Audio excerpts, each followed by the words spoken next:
Hello, and thank you for watching our HousingWorks Infrastructure Guidance webinar. My name is Mackenzie Bell, the Senior Community Grants Coordinator, and I'll be presenting today with Felipe Zamberlini, the Manager for the Community Assistance Unit. Felipe, take it away with our agenda for today. Thanks, Mackenzie. So first and foremost, we're going to be talking a little bit about what the Community One Stop for Growth is. Of course, we're going to go a little bit more in depth about the Housing Works Infrastructure Program, or HWIP. We're going to talk about where HWIP fits in the One Stop. Of course, we're going to be discussing some important parameters about the projects that you may submit, as well as how to be competitive through the application itself as well. We're going to give you some examples of some successful applications in the last round. As you may know, last round was the first time the Housing Works Infrastructure Program made awards. It was the inaugural award season for the program. So we only have a few examples to provide. We're also going to be talking about completing the full application and how to go about being eligible for HWIP and some key dates and opportunities to get further guidance about the program. Now, of course, the Housing Works Infrastructure Program is fully integrated in the Community One Stop for Growth. This is technically its second year of award making and its first year of a full integration through the One Stop. It is a single portal application portal where we have a collaborative review process, and we work with 12 different grant programs all together through the Executive Office of Economic Development, MES Development, as well as the Executive Office of Housing and Livable Communities. And this is going to be an important year for us as having a full year fully being integrated in a One Stop. All reviews, all applications, everything will be coming through the One Stop for the Housing Works Infrastructure Program. I'll pass it on to Mackenzie now to talk a little bit more about the program. Thanks, Felipe. So some highlights about the Housing Works Infrastructure Program, or HWIP. I do want to point you to our website where we have fully published guidelines, including a scoring rubric for this year. So please make sure to check that out if you haven't already. What is the purpose of HWIP? This is a new program created by the Healey-Driscoll administration to support efforts to increase housing production across the Commonwealth. It was really designed as a sibling program to MassWorks Infrastructure Program. It has not replaced MassWorks. It exists in tandem. The goal, as I mentioned, is to support housing development, preservation, or rehabilitation, and it can fund a variety of activities related to infrastructure projects associated with housing development. This could include design, construction, building, rehabilitation, repair, and other improvements specifically to publicly owned infrastructure. Municipalities and related municipal entities are eligible to apply for HWIP. So where does HWIP fit within the one-stop development continuum? This falls under infrastructure, specifically public infrastructure to support housing growth. So this, again, could be pre-construction activities or construction activities.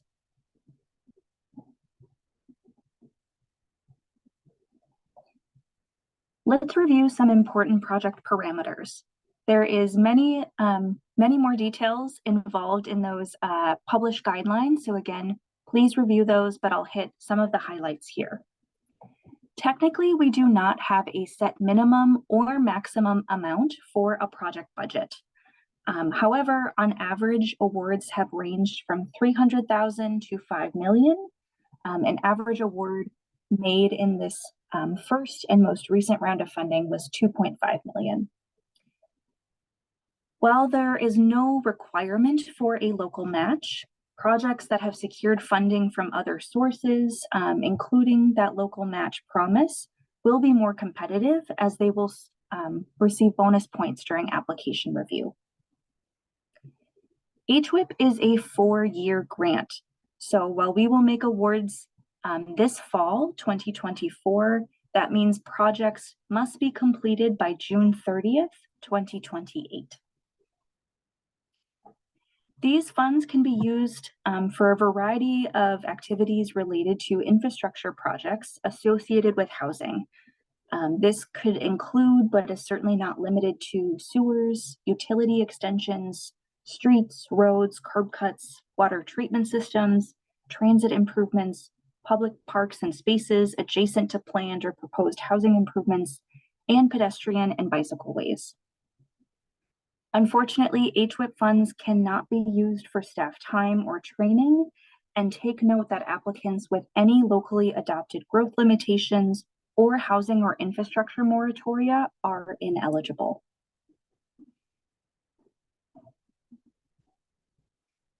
Before Felipe gives us some examples of successful applications, we'll generally talk about how to be competitive for HWIP.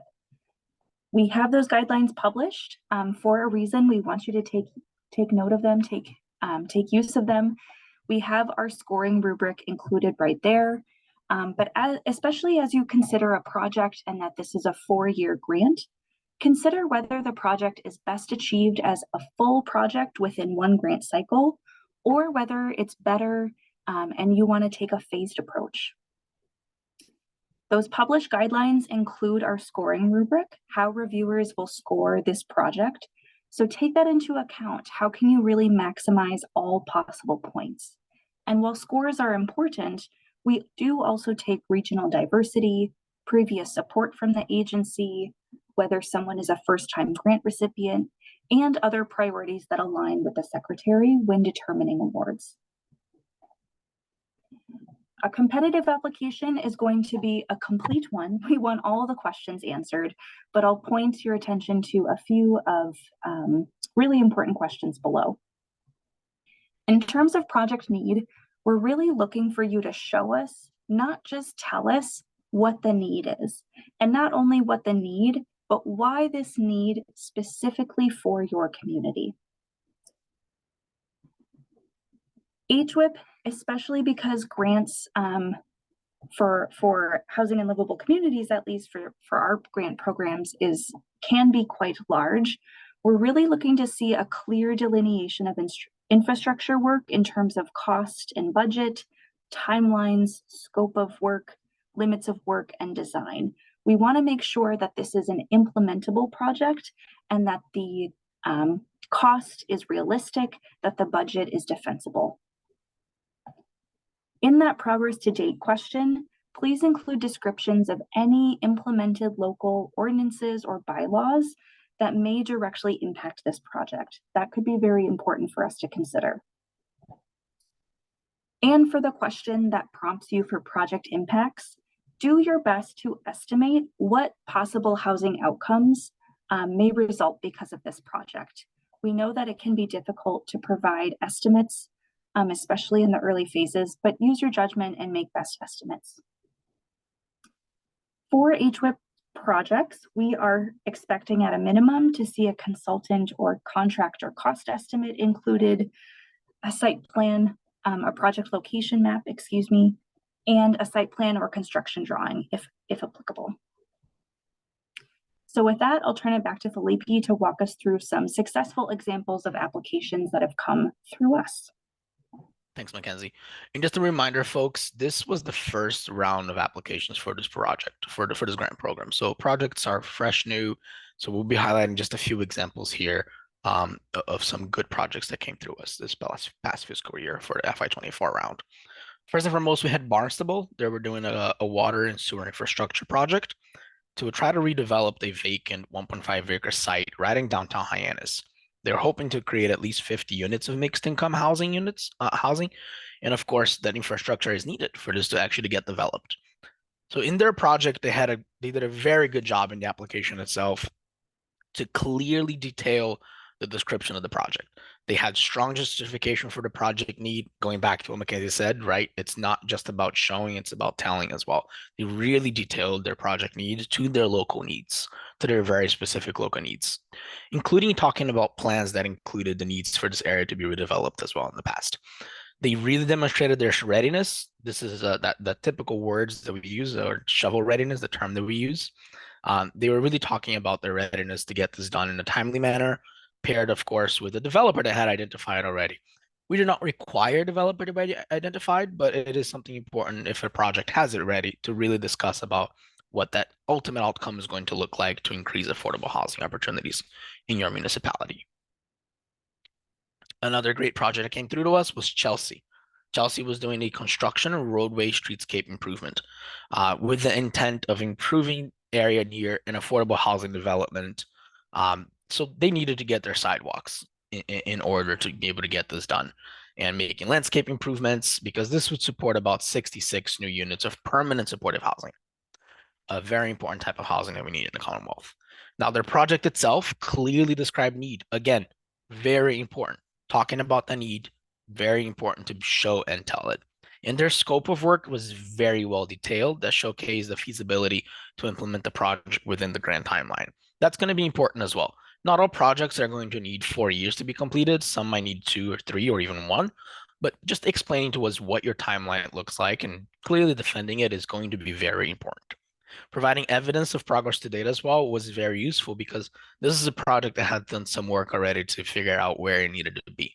So this was a really important project to be able to move forward in a timely manner, to be able to further support the development of these timely units that are almost ready to be built.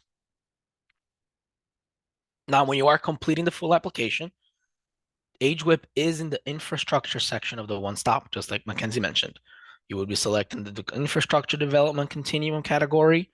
You'd be selecting the public infrastructure to support housing growth or residential only. And then you can, of course, see whether the project focuses pre-construction for design and engineering documents, or for the actual construction itself of the work that needs to happen.